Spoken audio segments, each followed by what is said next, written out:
Hello, everybody. I don't know if you heard, but earlier this week, Coach Holtz went into hospice care. And as I was thinking about that and praying for him and his family, I reflected back on a lot of the teachings that Coach Holtz would say in team meetings or in practice. And I realized that a lot of those I repeated over and over again to my own teams during my own career. And I know I'm not alone because many of my uh, fellow student managers and many of the players on the team uh, told me exactly the same thing.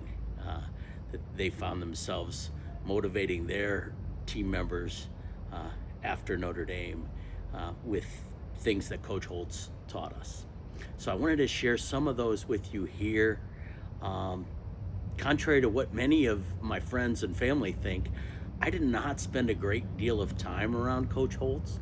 Of course, when I did, there were cameras and televisions, which was a very nice perk for my family and friends. Uh, but I was around Coach Holtz enough to absorb a lot of what he would say, either at the end of practice or in pregame meetings or other team meetings of that nature. And I have a bit of a list here. I'm going to go through it as best I can. But for my friends, if you have favorite quotes that I don't include here, let me know because I think that will make this a better tribute to our dear coach. So, first thing, I would hear him say many times, you can have anything you want in this world if you help enough other people get what they want. Second, and I use this often, um, almost every time I meet a new team or new client. Uh, People will not care how much you know until they know and see how much you care. The third thing, and I used this in my commencement speech in my master's program at Berkeley, you'll be judged not only by how you act in times of triumph, but also and more so, you'll be judged by how you react in the face of adversity.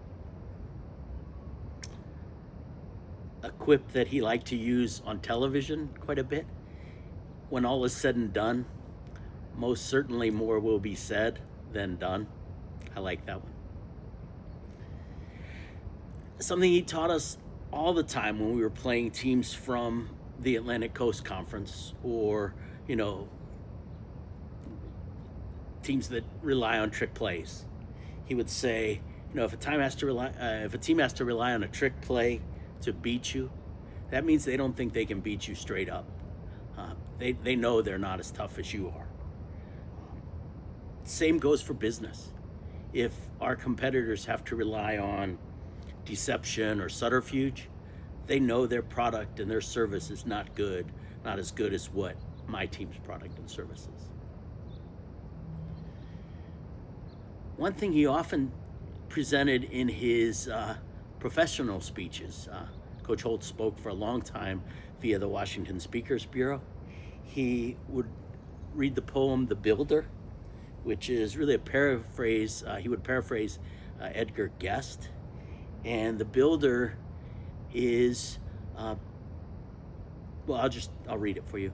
I saw a group of men in my hometown. I saw a group of men tearing a building down. With a heave and a hoe and a mighty yell, they swung a beam and a sidewall fell. I said to the foreman, "Are these men skilled? The kind you'd hire if you wanted to build?" He laughed and said, "Why, no, indeed. Common labor's all I need. For I can tear down in a day or two what it took a builder years to do." I thought to myself as I walked away, which of these roles am I going to play? Am I the type who tears things down as I make my way foolishly around?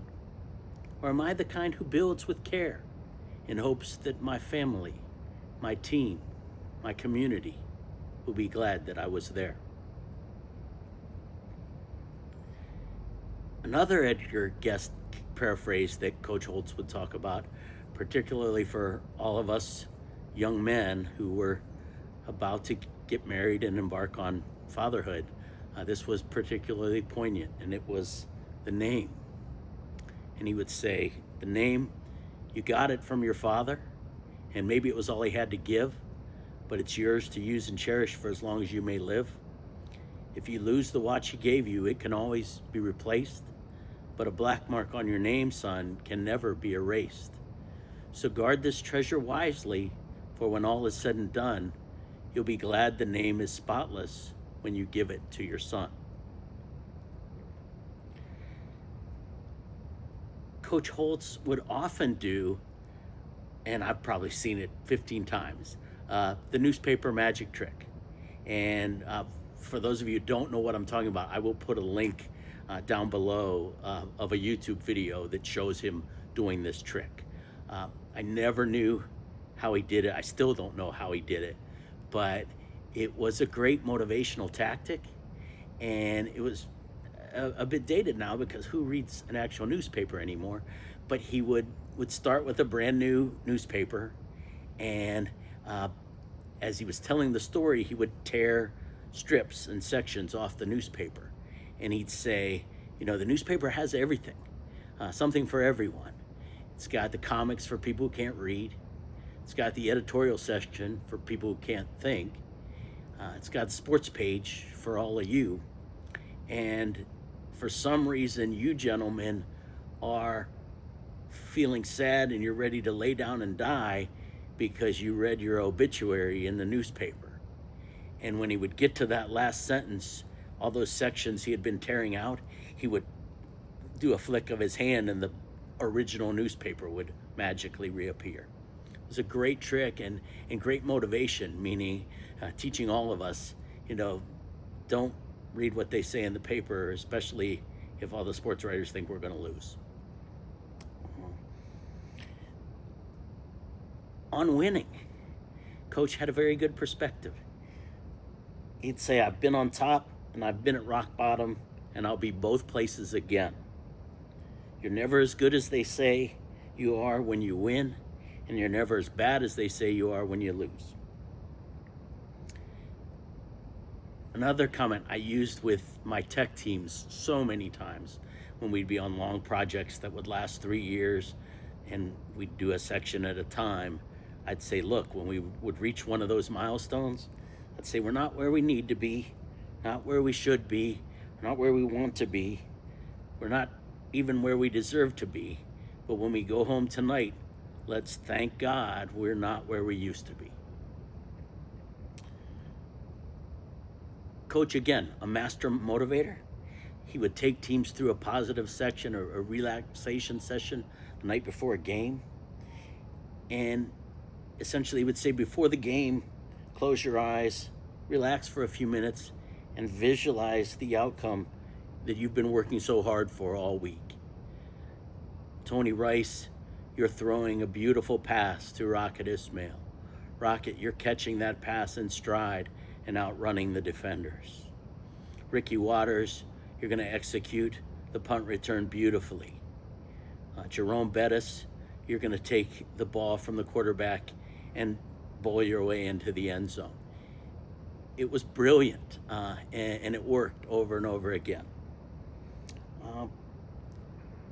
Another teaching that is very dear to my heart, something my friends know that I do, write a letter home. Send it to your parents. They will read that letter 10 times at least.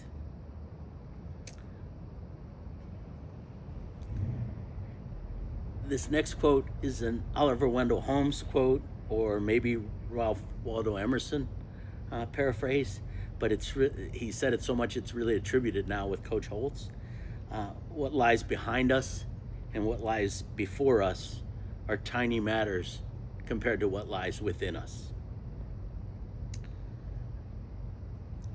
Another paraphrase from President John F. Kennedy.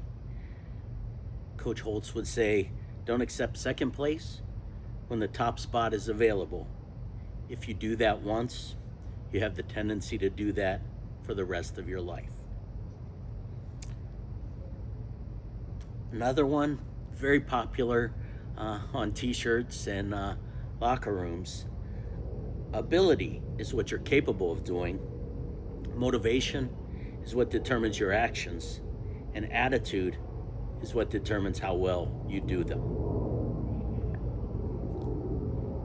And the last thing from my list today, everybody needs 4 things in life: something to do, someone to love, someone to believe in, and something to hope for. Coach Holtz, I'm praying for you. I thank you for all you taught me, and may God bless you.